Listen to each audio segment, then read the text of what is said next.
यह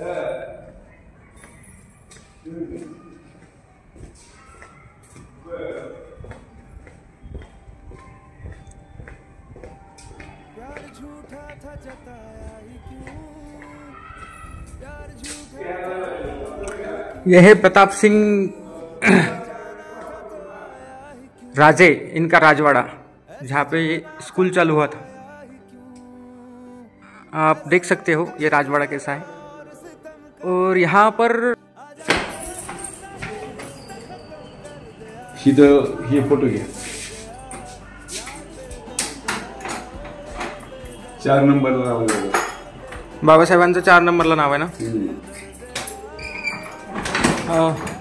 कांबळे सर, तुमचं सुरुवातीचं नाव काय? राजेंद्र कांबळे। राजेंद्र सर कांबळे, श्रीमंत प्रताप सातारा। आज या ठिकाणी बुलढाणा जिल्ह्यातील प्राध्यापक सचिन सरदार सर या शाळेमध्ये आले, त्याबद्दल त्यांचं मी या विद्यार्थ्याचे हार्दिक स्वागत करतो। आता त्यांची हे प्राध्यापक असून सुद्धा मला या शाळेची ऐतिहासिक पार्श्वभूमी सांगण्याची त्यांनी विनंती केली, त्यामुळे मी ही माहिती त्यांना देत आहे। या शाळेत या सातारा शहराचा जर विचार केला गेला तर या सातारा शहरामध्ये सर्वात महत्त्वाचं ऐतिहासिक ठिकाण म्हणजे श्रीमंत छत्रपती प्रतापशाही हायस्कूल हे होते। या शाळेची स्थापना 1820 रोजी झाली, परंतु त्या काळामध्ये ही शाळा बहुजनाला होती का नाही हे कुणालाही सांगता येत नाही। परंतु या शाळेचं रजिस्ट्रेशन 1851 साली झालं आणि 1851 नंतर यामध्ये सर्वात ऐतिहासिक पार्श्वभूमी निर्माण करणारी या व्यक्तीने या ठिकाणी प्रवेश घेतला। भारतरत्न डॉक्टर बाबासाहेब आंबेडकर यांचा या शाळेमध्ये 7 नोव्हेंबर 1900 रोजी प्रवेश झाला। हा प्रवेशच महत्वाचा आहे। या प्रवेशामुळे संपूर्ण जगामध्ये एक ऐतिहासिक पार्श्वभूमी निर्माण झाली। हा एक ऐतिहासिक क्षण, या ऐतिहासिक क्षणामुळे आज बहुजन समाजामध्ये जे स्थित्यंतर झाले ते त्याचं कारण बाबासाहेब आंबेडकरांना या शाळेत प्रवेश मिळाल्यामुळे। स्वतः बाबासाहेब आंबेडकर या शाळेमध्ये 1ली ते 4थी पर्यंत शिकले, पण 1ली ते 4थी हे शिक्षणाचा मूलभूत पाया आहे।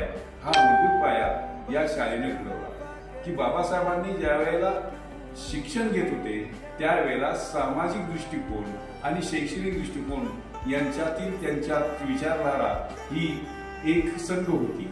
त्यामुळं बाबासाहेब आंबेडकरांनी ज्या वेळेला जे अनुभव आले त्या अनुभवाचा वापर करून ज्यावेळेला घटना समितीचे ते मसुदा समितीचे अध्यक्ष झाले त्यावेळेला घटनेमध्ये 4 स्तंभाखाली त्यांनी घटना निर्माण केली। स्वातंत्र्य, समता, बंधुता आणि सामाजिक मूल्य अशा प्रकारच्या स्तंभावर आज घटना निर्माण केला, मग राष्ट्रीय एकात्मता निर्माण होण्यास मदत झाली। आज भारत देशामध्ये अनेक भाषा, अनेक प्रांत, अनेक वेशभूषा, वेगवेगळ्या प्रकारची संस्कृती यामध्ये भारत असताना सुद्धा हा एकसंघ राहण्याचं कारण की भारतीय घटना ज्यांनी लिहिली त्यामुळं ही राष्ट्रीय एकात्मता टिकून राहण्यास मदत झाली। अशा प्रकारचे बाबासाहेब आंबेडकर 1ली ते 4थी पर्यंत शिक्षण त्यांनी इथे घेतले आणि हा शिक्षणाचा पाया प्रतापशाही हायस्कूलमध्ये त्यांचा निर्माण झाला। ते भले नॉलेज ऑफ सिंबल कोलंबो विद्यापीठात झाले असले तर शिक्षणाचा पाया या सातारा शहरातील या हायस्कूलने रचला आणि त्यामुळं बाबासाहेब हे जगात विख्यात विद्वान म्हणून जगप्रसिद्ध असे घटनाकार, त्याचप्रमाणे विचारवंत म्हणून त्यांचा लौकिक आहे। अशा प्रकारच्या शाळेमध्ये तुम्ही आलात त्याबद्दल मी तुमचा आभार व्यक्त करतो आणि माझे मनोदर्शन। सर, माझं भाग्य आहे की तुम्हाला भेटलो आज। मला खूप आनंद झाला की मी या एवढ्या मोठ्या शाळेमध्ये भेटायला आलो आहे। तर मला ना दिदी आवडते।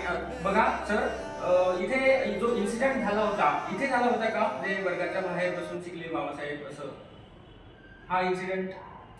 त्यावेळेची ऐतिहासिक पार्श्वभूमी सांगणारी तर कोणी व्यक्ती नाही, परंतु त्या काळातली सामाजिक रचना टीचेबल आणि अनटीचेबल अशा प्रकारची संस्कृती होती, त्यामुळे त्याला बल देता येते।